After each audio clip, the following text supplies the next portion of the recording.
ہود علیہ السلام کی زبانی اللہ تعالیٰ ان کی فنکاری کو بیان کرتے ہوئے فرماتے ہیں کہ ہود علیہ السلام نے ان سے کہا، کیا تم ایک ایک ٹیلے پر بطور کھیل نشان لگا رہے ہو؟ مطلب یہ کہ یہ لوگ پہاڑوں کی چوٹیوں پر محل تعمیر کرتے تھے۔ جب ان سے کہا جاتا کہ تم رہتے تو زمین پر ہو اور گھر پہاڑوں پر بناتے ہو، اس کی کیا وجہ ہے؟ اور تم اتنے مضبوط محل تعمیر کر رہے ہو، گویا ہمیشہ یہیں رہو گے۔ وہ لوگ دراصل ٹیلوں، گھاٹیوں، دروں اور پہاڑوں پر عمارات تعمیر کرتے تھے، اور ان کا مقصد ان میں رہنا نہیں تھا، بلکہ صرف کھیل کود کے لیے ایسا کرتے تھے۔ ہود علیہ السلام نے انہیں جھنجھوڑا کہ تم ایسا کام کیوں کرتے ہو جس کا کوئی مقصد نہیں، جس کام کے فضول ہونے میں کوئی شک نہیں۔ ہود علیہ السلام انہیں واعظ کرتے تھے، اے میری قوم، اللہ نے تمہیں بڑی قوت سے نوازا ہے۔ تمہاری طاقت کا عالم یہ ہے کہ جب تم کسی پر ہاتھ ڈالتے ہو تو ظلم کرتے ہو، کوئی شخص تمہارے سامنے آنا گوارا نہیں کرتا۔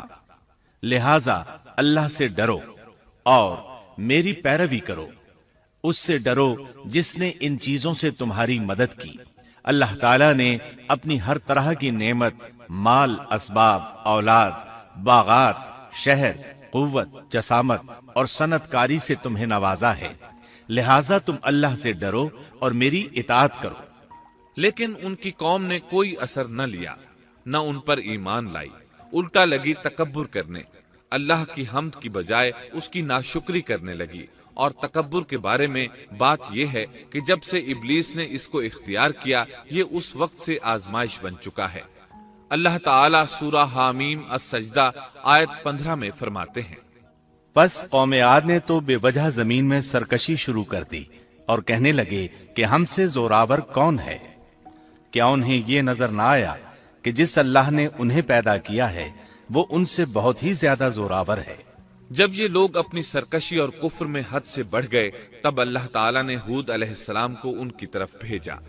انہوں نے انہیں اللہ کی طرف بلایا اور کہا، اے میری قوم، اللہ کی عبادت کرو، اس کے سوا تمہارا کوئی معبود نہیں۔ کیا تم ڈرتے نہیں؟ قوم کے کافر سردار کہنے لگے، ہم تو دیکھتے ہیں کہ تو نری بے وقوفی میں ہے، ہمارے خیال میں تو جھوٹا ہے۔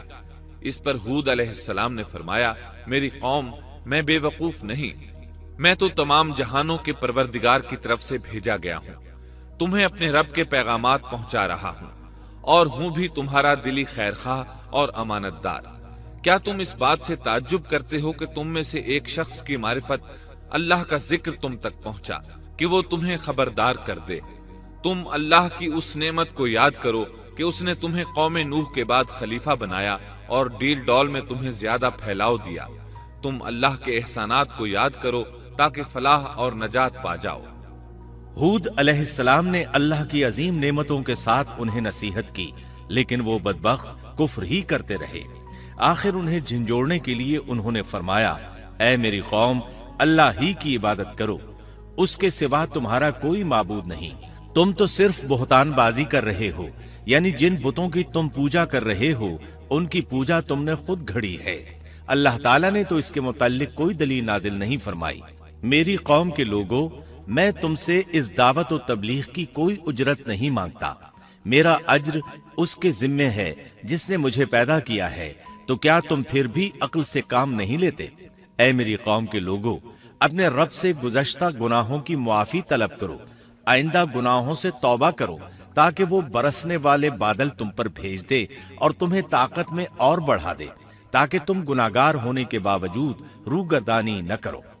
ہود علیہ السلام مسلسل انہیں دعوت دیتے رہے، لیکن وہ ظالم قوم نوح کی طرح ان کا مذاق اڑانے لگی اور کہنے لگی، ہمارے خیال میں تو بے وقوف ہے، اور شاید تو ہمارے کسی معبود کے بڑے جھپٹے میں آ گیا ہے، تو ہمارے بتوں کو برا کہتا ہے، اس لیے ان میں سے کسی کی مار تم پر پڑی ہے، اسی لیے تو ذہنی مریض بن گیا ہے۔ وہ ظالم لوگ چونکہ آخرت پر ایمان نہیں رکھتے تھے اور دنیا میں خوشحالی کی زندگی بسر کر رہے تھے، اور تھے بھی اپنی قوم کے سردار، اس لیے اپنے ماتحتوں سے کہنے لگے، یہ تو تم جیسا ہی انسان ہے، وہی کچھ کھاتا ہے جو تم کھاتے ہو، اور پیتا بھی وہی کچھ ہے جو تم پیتے ہو۔ اب اگر تم نے اپنے جیسے انسان کی اطاعت قبول کر لی تو سخت خسارے میں رہو گے۔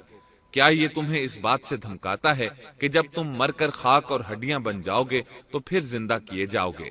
ہرگز نہیں، یہ بات امکان سے باہر ہے جس کا وعدہ تم سے کیا جاتا ہے۔ یہ زندگی تو صرف دنیا کی ہے، ہم مرتے جیتے رہتے ہیں، ہم پھر نہیں اٹھائے جائیں گے۔ یہ تو وہ شخص ہے جس نے اللہ پر جھوٹ باندھا ہے، ہم اس پر یقین کرنے والے نہیں۔ ہود علیہ السلام انہیں دعوت دیتے رہے یہاں تک کہ ان کی قوم نے واضح طور پر کہہ دیا کہ آپ ہمیں واز سنائیں یا نہ سنائیں، ہم تو اپنی روش نہیں چھوڑیں گے، یہ تو پرانے لوگوں کا دین ہے۔ اس طرح قوم انہیں مسلسل جھٹلاتی ہی رہی۔ آخر ہود علیہ السلام نے بھی انہیں کھلم کھلا دھمکی دی اور فرمایا، لوگوں سنو، میں صرف تمہیں ہی نہیں اللہ کو بھی گواہ بنا کر اعلان کرتا ہوں کہ اللہ کے سوا جس کی عبادت ہو رہی ہے میں ان سب سے بری طرح بیزار ہوں۔ اب تم ہی نہیں اپنے ساتھ اوروں کو بھی بلا لو اور اپنے ان سب جھوٹے معبودوں کو بھی بلا لو، اور تم سے جو ہو سکے مجھے نقصان پہنچا دو، مجھے کوئی مہلت نہ دو، نہ مجھ پر ترس کھاؤ۔ یہ فرمانے کے بعد انہوں نے اللہ سے دعا کی، اے پروردگار، ان کے جھٹلانے پر تو میری مدد فرما۔ اللہ کی طرف سے آپ کو جواب ملا، یہ تو بہت ہی جلد اپنے کیے پر پچھتانے لگیں گے۔ اللہ کے نبی کا انکار کرنے، اس سے بغض رکھنے اور اس کا مذاق اڑانے والوں کا انجام کیا ہوا؟ اللہ نے انہیں ایسے زناٹے کی آندھی سے تہس نہس کیا کہ جس کی تاریخ میں مثال نہیں ملتی۔ اللہ نے ان سے بارش روک لی، اس سے خشک سالی کی کیفیت پیدا ہو گئی، درخت اور پھل ختم ہو گئے، وہ لوگ بارش کی خواہش کرنے لگے۔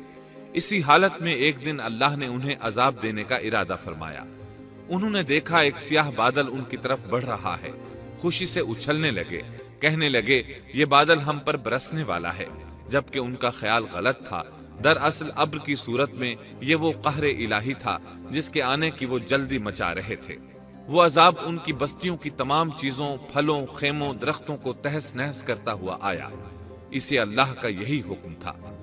آندھی اس قدر زبردست تھی کہ پہاڑوں پر ان کے تعمیر کردہ محلوں تک کو اڑا لے گئی۔ مجرموں کا یہی بدلہ ہے۔ اللہ تعالیٰ سورۃ الزاریات آیت 41 اور 42 میں فرماتے ہیں، اسی طرح عادیوں میں بھی ہماری طرف سے تنبیہ ہے، جبکہ ہم نے ان پر خیر و برکت سے خالی آندھی بھیجی، وہ جس چیز پر گرتی تھی اسے بوسیدہ ہڈی کی طرح چورا چورا کر دیتی تھی۔ اس آندھی نے ہر چیز کو فنا کر کے رکھ دیا۔ اللہ تعالیٰ ان کی تباہی ایک جگہ ان الفاظ میں بیان کرتے ہیں، قوم عاد نے بھی جھٹلایا، پس کیسا ہوا میرا عذاب اور میری ڈرانے والی باتیں۔ ہم نے ان پر تیز و تند مسلسل چلنے والی ہوا ایک لگاتار منحوس دن میں بھیج دی، جو لوگوں کو اٹھا اٹھا کر دے پٹکتی تھی، گویا کہ وہ جڑ سے کٹے ہوئے کھجور کے تنے ہیں۔ پس کیسی رہی میری سزا اور میرا ڈرانا۔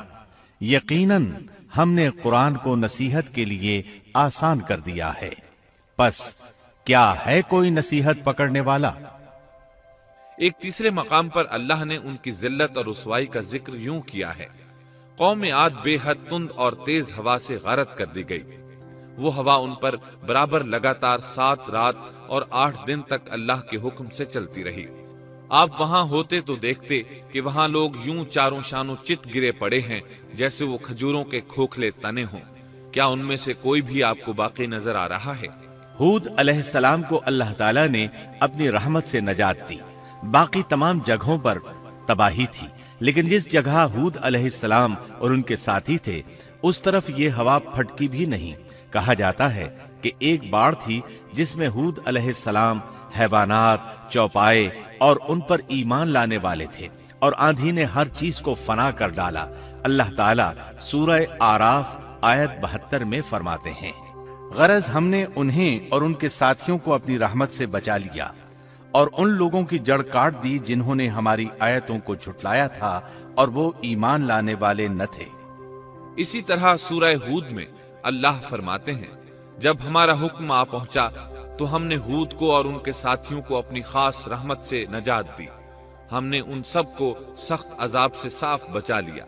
یہ تھے قوم عاد کے لوگ جنہوں نے اپنے رب کی آیتوں کا انکار کیا اور اس کے رسولوں کی نافرمانی کی، اور ہر ایک سرکش نافرمان کے حکم کو مانا۔